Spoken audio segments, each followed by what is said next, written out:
Welcome to our video journey where we explore the fascinating world of pronunciation, unraveling the mysteries behind each word and its usage. In this video, the word is abysmal. Abysmal. Abysmal. Abysmal is an adjective used to describe something that is extremely bad, terrible, or of very poor quality. It indicates a situation or condition that is at its lowest point, often conveying a sense of disappointment or despair. Here are some examples. Example number 1. The weather during our vacation was abysmal, with continuous rain and gray skies. Why abysmal is used in example number 1. Abysmal is used to describe the extremely bad weather conditions, emphasizing the disappointment and negative impact on the vacation.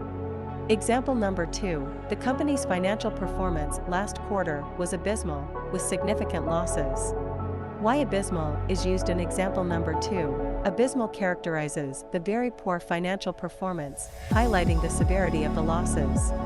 Stay tuned for more linguistic wonders and join us in unlocking the magic of language. Thanks for watching, and until next time, keep speaking, writing, and embracing the beauty of words.